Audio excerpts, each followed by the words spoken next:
Hi అండి. అందరికీ నమస్తే.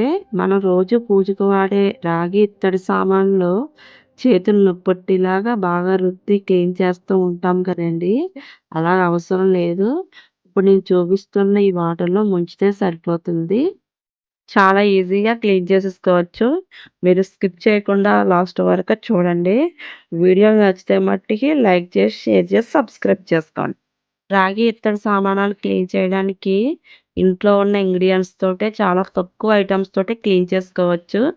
ఒక గిన్నెలోకి వాటర్ అయితే తీసుకోండి. అందులో ఒక స్పూన్ కల్లుప్పు, ఒక స్పూన్ నిమ్ముప్పు, అలాగే ఒక స్పూన్ సర్పండి. మీరు ఏ బ్రాండ్ వాడుకున్నా పర్వాలేదు.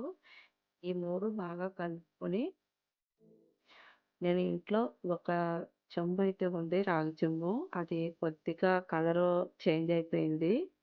అది కాస్త ఇలా పెడుతున్నాను. కొన్ని నిమిషాలు మాత్రమే. చూడండి అమేజింగ్ రిజల్ట్ కదా! చాలా వేరియన్స్ వచ్చింది. దీనికి నేను ఎక్కువగా పసుపు రాసి కుంకుమ బొట్లు అయితే పెడుతూ ఉంటాను. అవి బాగా డార్క్ మచ్చలు అయితే అయిపోయినాయండి. అది కూడా రిమూవ్ అయిపోతుంది. ఆడవారు ఇలా చేయడం వల్ల చాలా టైం కలిసొస్తది. ఒక్కసారి ట్రై చేయండి మీరు కూడా ఇంట్లోని. ఎలాగొచ్చిందన్నది కూడా నాకు కామెంట్ సెక్షన్‌లో మెన్షన్ చేయండి. అలాగే దీంతో పాటు నేను పూజా సామాన్లు మొత్తం కూడా కొన్ని సెకండ్సేనండి. ఎక్కువ టైం కూడా పట్టదు. మొత్తం కూడా వాటర్‌లో అయితే వేసేసాను. వన్ బై వన్ తీస్తున్నాను చూడండి. పీతాంబరి పౌడరు, అలాగే సబీనా పౌడర్ తోటి తోమినా కూడా కొంచెం గట్టిగానే తోమవలసి వస్తుంది. అప్పుడు కూడా చెయ్యి నొప్పి పడుతుంది కదా! అలాగే టైం కూడా ఎక్కువ అవుతుంది. టైం కలిసి వస్తది. చేతులు కూడా నొప్పి లేకుండా ఉంటుంది. ఈ టిప్ అయితే బాగా ఫాలో అవ్వండి.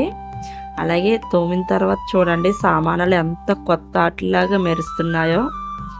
మీకు వీడియో నచ్చితే ప్లీజ్ లైక్ చేసి, షేర్ చేసి, సబ్స్క్రైబ్ చేసుకోండి. Thanks for watching.